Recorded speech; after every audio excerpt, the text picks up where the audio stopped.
السلام علیکم دوستو، آج جو میں ولاگ آپ کے سامنے پیش کر رہا ہوں وہ میری لائبریری کے متعلق ہی ہے، لیکن آج ہمارا سیگمنٹ ہوگا اس میں سے اسپیشلی ایک فوکسڈ سیگمنٹ، جس میں ہمارا فوکس رہے گا خاکہ نگاری، جو اردو کی ایک بہت ہی بہترین صنف ہے۔ اور خاکہ نگاری پر موجود اور میسر جو کتابیں میری لائبریری میں ہیں، ان میں سے بہترین کتابیں جو ہیں وہ میں آپ کو ریکمینڈ بھی کروں گا اور آپ کو ان کے متعلق تھوڑا بہت انٹروڈکشن بھی دوں گا۔ تو میرے پاس یوں تو اپنی ایک کلیکشن ہے، میں 2002 سے لے کر گاہے بگاہے کتابیں جمع کرتا رہا ہوں۔ پہلے ایک محدود سا دائرہ تو نہیں رہا میرا کبھی بھی مطالعے کے دوران، لیکن جتنی بھی مجھے کتابیں خریدنی پڑی جو اپنے ذوق اور شوق کے مطابق تھی، ان میں حضرت واصف علی واصف صاحب کی کتابیں، بعد میں اوشو کو پڑھا، اس کے بعد فکشن میں آ گئے، رسائل پڑھے، جرائد پڑھے، تراجم پڑھے، بہت ساری چیزیں تھوڑی تھوڑی کر کے جتنا وقت میسر ہوا تو پڑھتے آ رہے ہیں، ابھی تک پڑھ رہے ہیں۔ مطالعہ جو ہے وہ ہمارے اندر کو، ہماری شخصیت کو، ہمارے ذہن کو، ہمارے خیالات کو بلڈ کرتا ہے، یعنی مطالعہ ایک معمار ہے، ہماری شخصیت کی تعمیر کرتا ہے برک بائی برک۔ اینٹ اینٹ سے جڑ کر جیسے ایک عمارت بنتی ہے، ویسے ہی کتاب پڑھ کر ہم اپنی شخصیت کی تعمیر کرتے ہیں۔ تو ان میں فکشن ہے، نان فکشن ہے، سائنس ہے، معلوماتی جرائد ہیں، مضامین ہیں، مذہبی کتابیں ہیں، تقابل ادیان ہے، تصوف ہے، یا جو دیگر تحقیقی مقالے ہیں، ان سب کو پڑھ کر ہمارے اندر جو تبدیلی آتی ہے وہ یہی آتی ہے کہ ہم لفظ بہ لفظ تعمیر ہوتے رہتے ہیں، ہمارے پاس الفاظ کا ذخیرہ جمع ہوتا رہتا ہے، ہم بہت کچھ جان پاتے ہیں دنیا کے بارے میں، کتابوں کے بارے میں، مذاہب کے بارے میں، ادب کے بارے میں۔ ہمارے ہاں تو جتنا ادب لکھا گیا ہے، لیکن دنیا میں بھی بہترین ادب لکھا گیا ہے، جس پر نوبل پرائز ملے ہیں مختلف ممالک کے لوگوں کو۔ ان کتابوں کو لوگوں نے ترجمہ کیا اردو میں، اردو ہماری قومی زبان ہے، اور اس ترجمے کی بدولت ہمیں شناسائی ہوئی، ہم جان پائے کہ دنیا میں کیا کچھ لکھا جا رہا ہے۔ آج ہمارے پاس الفاظ اگر موجود ہیں تو وہ یا تو کسی کے ساتھ مکالمے کی بدولت موجود ہیں یا پھر مطالعے کی بدولت موجود ہیں۔ اگر ہم کچھ لکھ رہے ہیں تو یقیناً ہم نے کچھ پڑھا ہوگا، ٹھیک ہے نا؟ اور اگر ہم کچھ بول رہے ہیں تو ہم نے کچھ سنا بھی ہوگا۔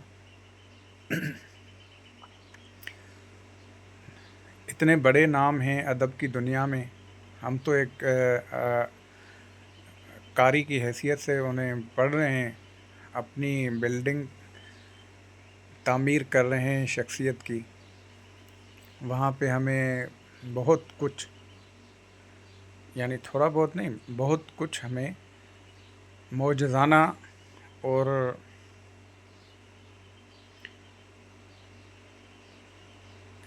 حیرت انگیز خزانے کی طرح معلوم ہو رہا ہے کہ دنیا میں اتنا کچھ لکھا گیا ہے اور ہم نے ابھی تک صرف وقت کو ضائع کیا ہے۔ ہم بہت کچھ پڑھ کر بھول جاتے ہیں، لیکن ہوتا یوں ہے کہ وہ سب کچھ ہمارے شخصیت میں ایڈ ہو جاتا ہے، ہم اسے محسوس کریں یا پھر نہ کریں، لیکن وہ ہماری شخصیت کا حصہ بن چکا ہوتا ہے۔